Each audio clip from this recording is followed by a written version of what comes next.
Okay, तो आज अपन बात करने वाले हैं स्क्विड गेम के बारे में और ये आती है एक्शन, एडवेंचर और ड्रामा की कैटेगरी में। तो शो का format Alice in the Borderland से काफी हद तक मिलता जुलता है और कुछ का तो ये भी मानना है कि उससे भी अच्छा है। खैर, तो अगर बात करें इस शो की प्लॉट की, तो बेसिकली होता ये है कि कुछ लोगों को एक फैसिलिटी में इकट्ठा किया जाता है या उन्हें कुछ गेम खेलना होता है और जीतना होता है, नहीं तो उन्हें एलिमिनेट कर दिया जाएगा, बेसिकली उन्हें मार दिया जाएगा। तो शो का कॉन्सेप्ट अच्छा है और स्टोरी भी एकदम सही है और इसलिए इस वीडियो में मैं इस सीरीज को एक्सप्लेन करने जा रहा हूँ। So let's start, stay with me and let me explain.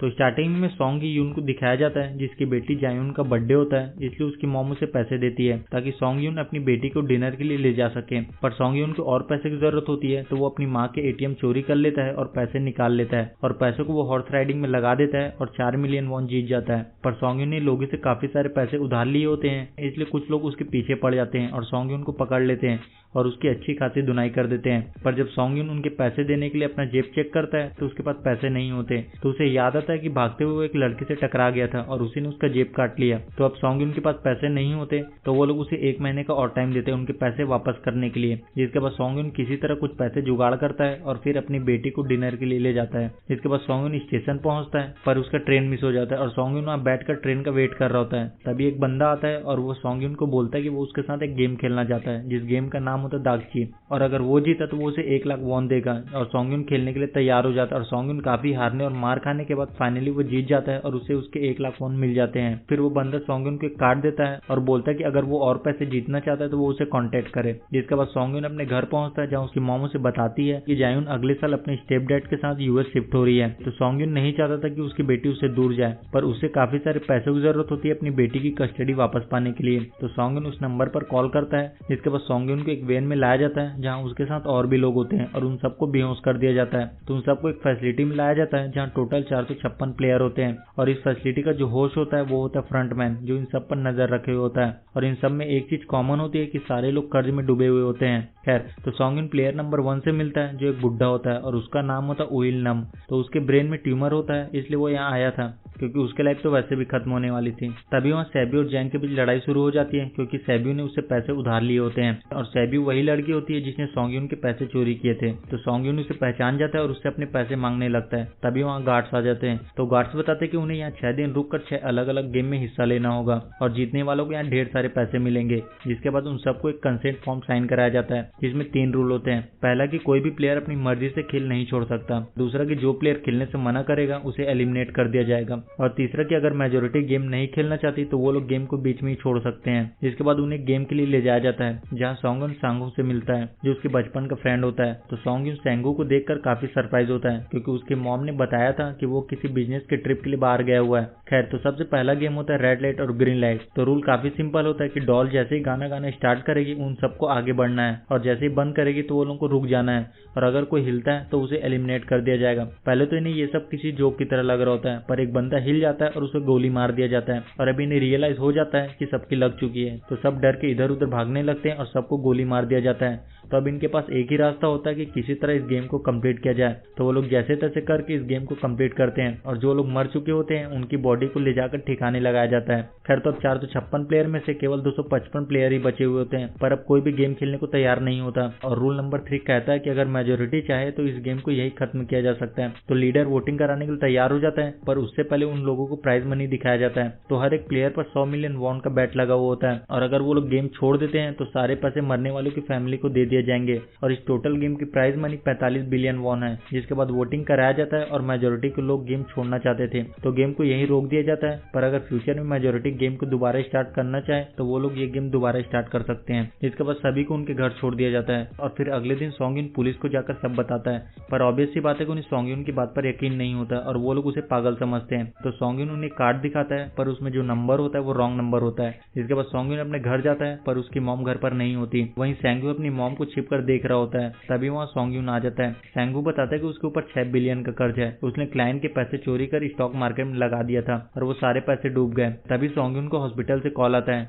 सॉन्गयुन की मॉम के पैर में चोट लगी थी और डायबिटिक्स का इलाज ना होने की वजह से वो काफी बढ़ गया था। तो डॉक्टर बताते कि उनका इलाज हो सकता है पर उन्हें उनका पैर काटना पड़ेगा, पर उसमें काफी सारे पैसे लगने वाले थे और सॉन्गयुन के पास इतने पैसे नहीं होते और उसने अपनी माँ की इंश्योरेंस के पैसे भी उड़ा दिए थे।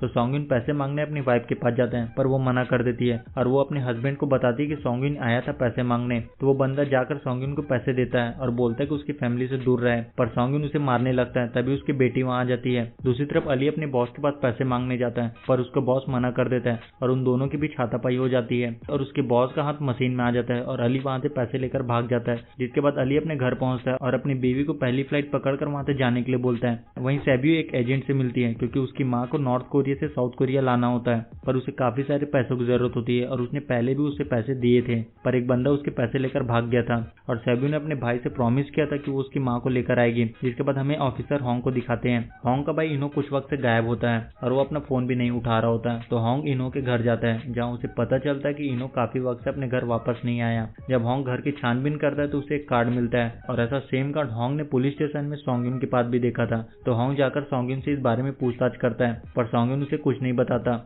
और जब सॉन्गयुन अपने घर पहुंचता है तो उसे वो कार्ड दोबारा मिलता है और सॉन्गयुन डिसाइड करता है कि वो दोबारा गेम खेलने जाएगा। जिसके बाद उन सबको एक शिप के पास ले जाया जाता है और ऑफिसर होंग गाड़ी का पीछा करते हुए शिप तक पहुंच जाता है और एक गार्ड को मारकर उसे पानी में फेंक देता है। जिसके बाद सभी को एक आइलैंड में लाया जाता है और उन्हें फैसिलिटी में रखा जाता है। खैर तो 201 में से 187 प्लेयर वापस आ चुके होते हैं पर किसी को कोई आइडिया नहीं होता कि अगला गेम कौन सा होने वाला है और उसे कैसे खेला जाएगा। तो वो लोग अपनी एक अलग अलग टीम बना लेते हैं। खैर तो रात में मैनी और सैब्यू वॉशरूम जाते हैं और सैब्यू गार्ड से छिप आकर फैसिलिटी की छानबीन करती है और सैब्यू देखती है कि वो लोग बड़े से बर्तन में कुछ पका रहे होते हैं और उसमें चीनी मिला रहे होते हैं। पर गार्ड को उन पर शक हो जाता है और वो लोग टॉयलेट को चेक करने आते हैं पर तब तक सैब्यू वापस आ चुकी होती है। जिसके बाद सैब्यू मीनू को सारी बात बताती है पर सैंगू उन दोनों को बात करते हुए सुन लेता है और सैंगू सैब्यू से इस बारे में पूछता है और सैब्यू बताती है कि वो लोग बर्तन में चीनी पिघला रहे थे।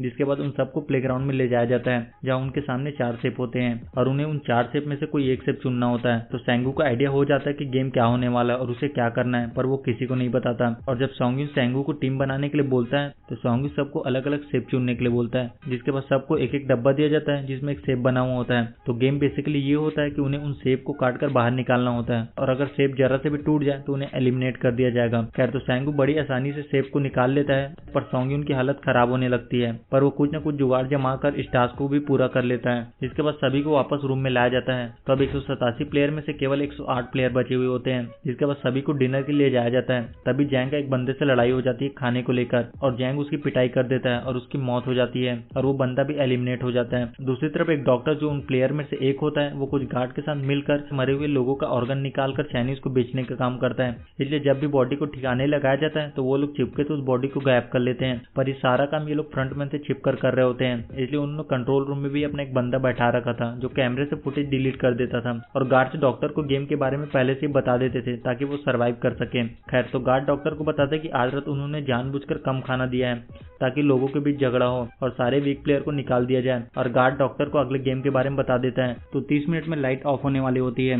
और सैंगू को पता होता है कि जैंग और उसकी पागल टीम क्या करने वाली है। तो वो अपनी टीम को इकट्ठा करता है और सबको साथ रहने के लिए बोलता है और दूसरी तरफ डॉक्टर जैंग की टीम में शामिल हो जाता है और उसे बता देता है कि अगला गेम क्या होने वाला है। जिसके बाद लाइट ऑफ हो जाता है और जैंग अपने लोगों के साथ मिलकर सबको मारने लगता है। तो सबसे पहले वो एक लड़की को मारता है और फिर वो सैब्यू को मारने जाता है पर सॉन्गयुन उसे बचा लेता है। जिसके बाद गार्ड्स वहां आ जाते हैं और उन्हें रोक लेते हैं। तो अब 107 में से केवल 80 लोग बचे हुए होते हैं। खैर तो अगले दिन सबको तीसरे गेम के लिए ले जाया जाता है और सबको 10-10 प्लेयर के एक टीम बनाने के लिए बोला जाता है। इसके बाद सारे लोग अपनी अपनी टीम बना लेते हैं। जैंग को गेम के बारे में पहले से पता होता है इसलिए वो मिनियो को अपनी टीम से निकाल देता है और सारे मर्दों को अपनी टीम में रख लेता है। वहीं सैंगू भी अपनी टीम बना लेता है पर उन्हें एक प्लेयर की और जरूरत होती है तो मिनियो उनकी टीम में शामिल हो जाती है। तो ये टग ऑफ वॉर का गेम होता है और रूल सिंपल होता है कि उन्हें सामने वाली टीम को नीचे गिराना होगा। तो गेम स्टार्ट होता है और जैंग की टीम बड़ी आसानी से अपना गेम जीत जाती है। जिसके बाद पारी होती है सैंगू की टीम की। तो इलनम बताता है कि उसने अपनी जवानी में बहुत से टग ऑफ वॉर खेला है और वो बताते हैं कि उन्हें ये गेम कैसे जीतना है और वो लोग जैसे तैसे करके ये गेम भी जीत जाते हैं।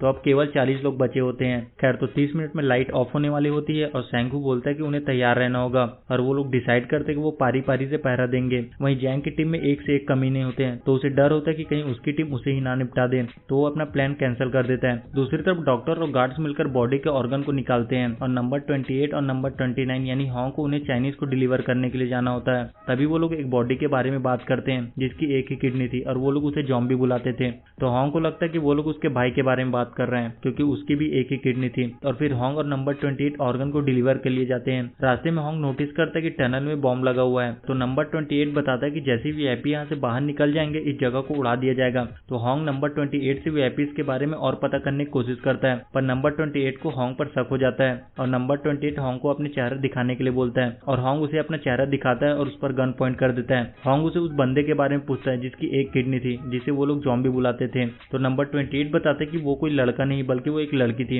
उन लोगों ने उनके साथ रेप किया था और वो लीडर के रूम में जाकर रिकॉर्ड्स चेक कर सकता है, वहाँ सबके रिकॉर्ड्स मौजूद होते हैं और होंग नंबर 28 को मार देता है। वहीं डॉक्टर गार्ड से अगले गेम के बारे में पूछता है, पर उन्हें अगले गेम के बारे में पता नहीं होता। तो डॉक्टर एक गार्ड को पकड़ लेता है और उनके बीच हाथापाई होती है और डॉक्टर उसे मार देता है और वहाँ से भाग जाता है। गार्ड उसका पीछा करता है और वो लोग एक प्लेग्राउंड तक पहुंच जाते हैं और गार्ड डॉक्टर को अपनी बातों में फंसाकर मारने वाला होता है, पर फ्रंटमैन वहाँ आकर उसे मार देता है और फिर फ्रंटमैन डॉक्टर को भी मार देता है और इन्हें नंबर 28 की बॉडी भी मिल जाती है और इन्हें ये भी पता चल जाता है कि कोई इनकी फैसिलिटी में घुस आया है। दूसरी तरफ होंग फ्रंटमैन के रूम तक पहुंच जाता है और जब वो छानबीन करता है तो वो एक रूम तक पहुंचता है जहाँ सबके रिकॉर्ड रखे हुए होते हैं। जब होंग रिकॉर्ड की छानबीन करता है तो उसे सभी विनर की एक लिस्ट मिलती है जिसमें उसका भाई का भी नाम होता है जो 2015 में विनर बना था। खैर, तो सभी को 4th गेम के लिए ले जाया जाता है जहाँ सबको अपना अपना एक पार्टनर चुनना होता है और सब अपना अपना पार्टनर चुन लेते हैं। वहीं मिनियो काफी कोशिश करती है अपना पार्टनर जुगाड़ करने की, पर कोई उसके साथ खेलने को तैयार नहीं होता। खैर, तो सभी प्लेयर को 10-10 कंचे दिए जाते हैं। तो बेसिकली होता ये है कि हर एक प्लेयर को उनके पार्टनर के कंचे लेने होते हैं बिना कोई जोर जबरदस्ती किए और जो दूसरा बंदा होगा उसे मार दिया जाएगा। खैर, तो अली और सेंगू ऑड और इवन का गेम खेलते हैं जिसमें इन्हें गैस करना होता है कि सामने वाले के हाथ में कितने कंचे हैं। तो अली सेंगू के सारे कंचे जीत जाता है और लास्ट में सेंगू के पास केवल एक ही कंचा होता है।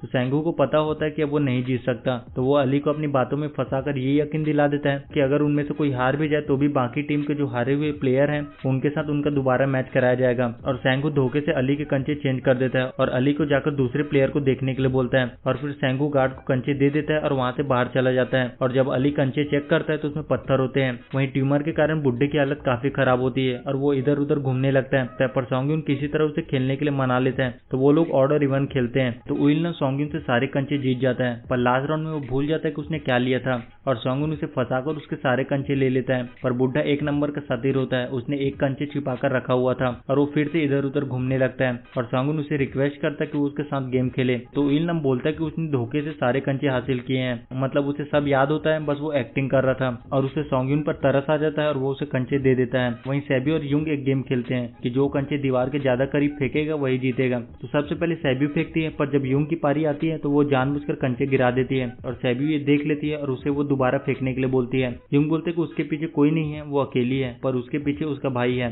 जिसके बाद युंग को मार दिया जाता है और फिर सभी को बॉडी को ठिकाने लगा दिया जाता है। जिसके बाद सभी लोग अपने रूम में आते हैं तो जैंग देखता है कि मिनियो अभी भी जिंदा है और वो बड़ी आराम से बैठी हुई होती है और मिनियो उसे फिर से उंगली करने लगती है। खैर, तो फ्रंटमैन को नंबर 29 की बॉडी मिल जाती है और उसे ऑफिसर होंग का आईडी कार्ड भी मिलता है। तभी फ्रंटमैन को पता चलता है कि सारे वीआईपीज पहुंच चुके हैं और फ्रंटमैन उन्हें लेने पहुंचता है। जिसके बाद उन सारे वीआईपीज को उनके रूम में लाया जाता है और फ्रंटमैन एक शख्स को उनके आने की खबर देता है और ये बंदा मेन होता है। खैर, तो अगले दिन सबको 5th गेम के लिए लाया जाता है जहाँ 1 से 16 तक का नंबर होता है, जहाँ सभी लोग अपना नंबर सेलेक्ट कर लेते हैं। बेसिकली नंबर का मतलब ये होता है कि जो लोग उसे चुनेंगे उसी के हिसाब से उनकी बारी आएगी। तो लास्ट में केवल 2 नंबर बचते हैं, 1 और 16। और सेंगुन काफी कंफ्यूज हो जाता है क्योंकि अगर वो पहला नंबर लेता है तो प्रॉब्लम में पड़ सकता है क्योंकि उसे गेम के बारे में कुछ भी पता नहीं है, और अगर लास्ट नंबर लेता है तो हो सकता है उसे टाइम कम पड़ जाए। तभी एक बंदा सोंग्यून को बोलता है कि उसे 1 नंबर चाहिए क्योंकि वो कभी अपनी लाइफ में पहला नहीं आया। जिसके बाद उन्हें गेमिंग रूम में लाया जाता है और ये गेम होता है स्टेपिंग स्टोन का। तो रूल सिंपल होता है कि उन्हें ब्रिज के दूसरी तरफ जाना होगा दिए हुए टाइम फ्रेम में, और उसमें 2 टाइप के ग्लास होते हैं, एक टेम्पर्ड ग्लास और एक नॉर्मल ग्लास। नॉर्मल ग्लास में पैर रखने पर वो टूट जाएगा और लोग सीधे नीचे गिर जाएंगे। तो गेम स्टार्ट होता है और लोग एक एक कर मरने लगते हैं और एक टाइम ऐसा आता है जब जैंग सबसे सामने होता है और जैंग आगे जाने से मना कर देता है। तो अब इनके पास एक ही रास्ता होता है कि या तो वो आगे जाएं या फिर वो सबके सब मर जाएंगे। तभी मिनियो जैंग के सामने आ जाती है और बोलती है कि उसने बोला था कि अगर उसने उसे धोखा दिया तो वो उसे मार देगी, और मिनियो जैंग को पकड़ लेती है और उसे पकड़कर नीचे कूद जाती है और दोनों की मौत हो जाती है। जिसके बाद एक बंदा आता है और उसे पता होता है कि कौन सा ग्लास टेम्पर्ड है क्योंकि वो ग्लास के मैन्युफैक्चरिंग कंपनी में काम करता था।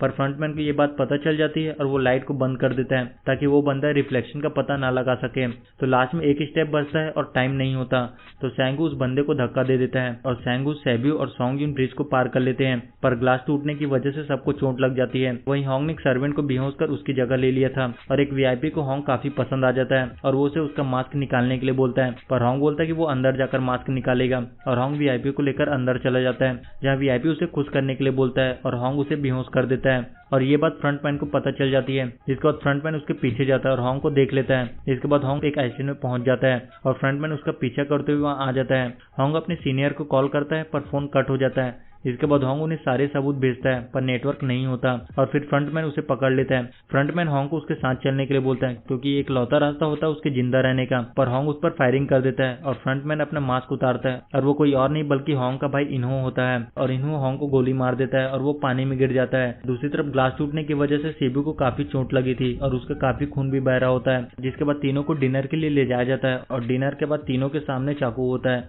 मतलब रात में कोई किसी को भी मार सकता था। खैर, तो सॉन्गिन नोटिस करता है कि सेबू की हालत काफी खराब है और सॉन्गिन सेबू को बोलता है कि वो लोग साथ रहेंगे और अगले गेम वो लोग मिलकर सेंगू को हराएंगे और वो दोनों यहाँ से एक साथ बाहर निकलेंगे और पैसे आधा आधा बांट लेंगे। सेबू बोलते हैं कि उसका एक भाई है 10 साल का जिसे वो अनाथ आश्रम में छोड़कर आई है, तो अगर उन दोनों में से कोई एक बाहर जाता है तो वो लोग एक दूसरे की फैमिली का ख्याल रखेंगे। तभी सेबू की हालत खराब होने लगती है और उसे डॉक्टर की जरूरत होती है, तो सॉन्गिन हेल्प के लिए जाता है, पर जब तक वो वापस आता है सेंगू ने सेबू को मार दिया था। सेंगू को पता होता है कि सॉन्गिन उसे बचाने के लिए गेम छोड़ देगा और फिर उसे कुछ नहीं मिलेगा। खैर, तो अगले दिन दोनों को फाइनल गेम के लिए ले जाया जाता है और इस गेम का नाम होता है स्क्विड गेम और सॉन्गिन टॉस जीत जाता है और वो ऑफेंस को चुनता है। तो रूल सिंपल होता है कि ऑफेंस करने वालों को स्क्विड के कोर्ट में जाना होगा और स्क्विड के सर को अपने पैर से छूना होगा और डिफेंडर को अटैकर को स्क्विड के कोर्ट से बाहर फेंकना होगा। खैर, तो गेम स्टार्ट होता है और दोनों में जमकर लड़ाई होती है और लास्ट में सेंगू की हालत खराब होने लगती है। तो सॉन्गिन बोलता है कि वो इस गेम को रोकना चाहता है और सॉन्गिन सेंगू को चलने के लिए बोलता है, पर सेंगू अपने आप को ही मार लेता है और सॉन्गिन गेम जीत जाता है। और फिर फ्रंटमैन सॉन्गिन को बोलता है कि तुम अच्छा खेले, पर उसे उम्मीद नहीं थी, जिसके बाद उसे उसके घर छोड़ दिया जाता है और उसके पास एक एटीएम होता है। सॉन्गिन जाकर जब उसे चेक करता है तो सारे पैसे उसके अकाउंट में क्रेडिट हो चुके होते हैं, जिसके बाद सॉन्गिन अपने घर जाता है, पर तब तक उसकी माँ की मौत हो चुकी होती है और यहाँ से कहानी 1 साल बाद शिफ्ट होती है, जहाँ सॉन्गिन अब फुल ऑन नशेड़ी बन चुका है और उसने अपने पैसों को हाथ भी नहीं लगाया था। एक दिन एक औरत सॉन्गिन को फूल बेचने आती है और वो औरत उसे सेम वैसा ही कार्ड देती है जिसमें एक एड्रेस लिखा होता है और जब सॉन्गिन उस एड्रेस पर पहुंचता है तो उसे पता चलता है कि ये सब किया करा उस बुड्ढे उइलनम का है और वो अभी भी जिंदा है। तो यहाँ सॉन्गिन को पता चलता है कि एक्चुअल में बुड्ढा अपनी लाइफ से बोर हो चुका था, इसलिए उसने अपने क्लाइंट के साथ मिलकर ये प्लान बनाया था ताकि मजे कर सके, पर उन्होंने किसी को भी मजबूर नहीं किया ये सब करने के लिए और उसने गेम में पार्टिसिपेट किया क्योंकि गेम देखने से ज्यादा मजा खेलने में है और उसने उसे जिंदा छोड़ दिया क्योंकि उसके साथ रहकर उसे अच्छा लगता था और जो पैसे उसके पास है वो उसी के हैं। और फिर बुड्ढे की मौत हो जाती है, जिसके बाद सॉन्गिन सेंगू के भाई के पास जाता है और उसे लेकर सेंगू की मॉम के पास जाता है और उसे उसकी देखरेख करने के लिए बोलता है और उसे एक बैग देता है जिसमें काफी सारे पैसे होते हैं।